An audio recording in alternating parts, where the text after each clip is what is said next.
C'était la veille de Noël. J'avais 7 ans et je ne réussissais pas à dormir. Pour la première fois, j'irais à la messe de minuit avec mes parents. Et pour la première fois, je chanterais un solo avec la chorale d'enfants de la paroisse, les couplets de « Il est né le divin enfant ». Mon père m'avait donné une cuillerée à thé de whisky pour me calmer, mais ça ne semblait pas avoir d'effet. J'avais tellement hâte d'aller à l'église au milieu de la nuit, de chanter devant toute l'assemblée, de revenir à la maison pour le réveillon et, évidemment, d'ouvrir mes quelques cadeaux. Ce serait une soirée magique.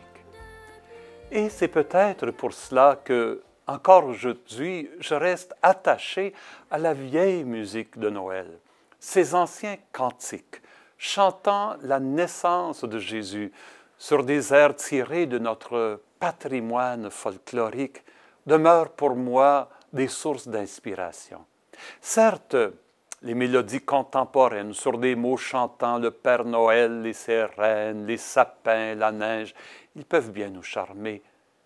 Mais les vieux chants de Noël, ils sont empreints d'une dignité et d'une sobriété qui plongent sous les émotions superficielles pour toucher le fond de l'être.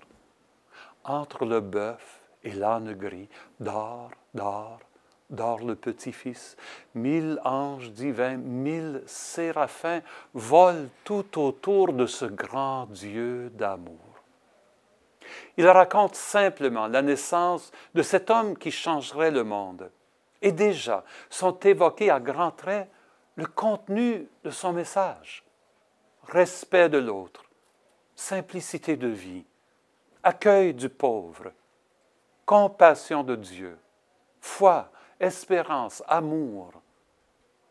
Dans une étable obscure sous le ciel étoilé et d'une vierge pure, un doux sauveur est né. Il y a 50 ans, j'ai chanté mon solo. Depuis plus de 4000 ans, nous le promettaient les prophètes. Depuis plus de 4000 ans, nous attendions cet heureux temps. Ah, que j'étais fier. Je n'avais oublié aucun mot. On a fait le commentaire plus tard que j'aurais faussé un peu. Je ne comprenais pas bien le sens du mot, mais je sentais que ce n'était pas un compliment. Aujourd'hui, je me dis que la voix peut bien fausser. Le cœur, lui, chante toujours juste lorsqu'il entonne ses chants à la fois si simples, si vrais, si profonds.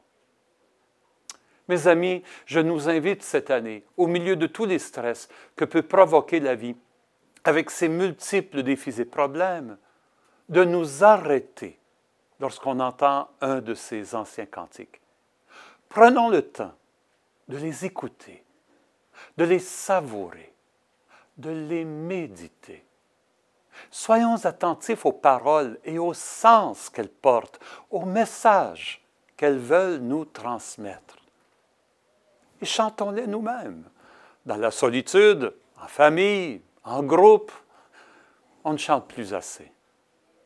Prenons le temps d'aller écouter un concert d'école, un chœur d'enfants, ou une chorale d'adultes, afin de nous laisser bercer encore par ces airs nobles et simples et de nous laisser éduquer encore par ces textes sobres et parlants.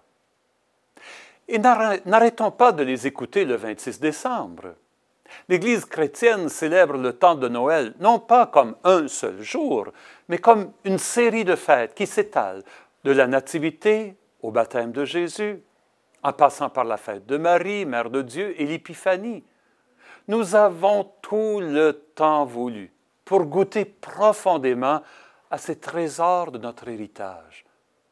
Et nous aurons tout le reste de l'année pour en vivre le message. Les anges dans nos campagnes ont entonné l'hymne des cieux et l'écho de nos montagnes redit ce chant mélodieux. Gloria in excelsis Deo.